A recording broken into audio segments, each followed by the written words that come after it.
మనము వస్త్రం ఎలా చేయాలంటే ఇలా క్లీన్ చేసిన దూది ఉంటుంది కదండి, ఇలా దూది తీసుకొని ఒక ప్లేట్లో కుంకుమ, అందులోన పాలు పోయాలి, కొంచెం ఇట్లా పచ్చి ఆవు పాలు పోయాలి. పోసి ఇలా అనుకొని ఇలా కాస్త అద్దుతూ ఇలా వస్త్రం చేయాలి. ఇట్లా బాగా వస్త్రం చేసిన తర్వాత మొత్తం వస్త్రం అంతా ఇలా చుట్టుకొని పెట్టుకోవాలి.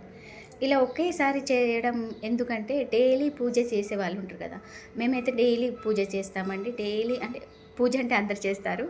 డైలీ విగ్రహాలని కడుగుతాం, అభిషేకం చేసి ఇలా వస్త్రం వేస్తాం. డైలీ వస్త్రం వేస్తే డైలీ వస్త్రం వేయాలంటే చేసుకుంటూ వేయాలంటే కొంచెం కష్టమైన పని కదా, టైం చాలా పడుతుంది పూజ చేయడానికి. అందుకే ఒకేసారి మనం ఇలా చేసి పెట్టుకున్నాం అనుకోండి, డైలీ కొంచెం ఇలా తీసి అభిషేకం అయ్యాక ఇలా వస్త్రం వేసి అలంకరణ చేయొచ్చు దేవుళ్ళకు.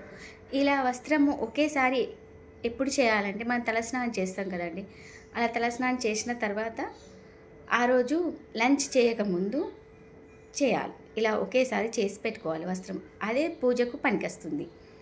మనం లంచ్ చేసి కానీ ఏదైనా తలస్నానం చేసినాక ఏమైనా తిన్న తర్వాత చేసి పెట్టుకుంటే పని చేయదు, ఏ రోజుకి ఆ రోజు చేయవలసి వస్తుంది. అలా అయితే ఇట్లా ఒకేసారి చేసి పెట్టుకోవాలంటే తలస్నానం చేసి లంచ్ కాకముందు చేసి పెట్టుకోవాలి. ఎంతైనా చేసి పెట్టుకోవచ్చు, ఎన్ని రోజులైనా వేసుకోవచ్చు ఇలాంటి వస్త్రం.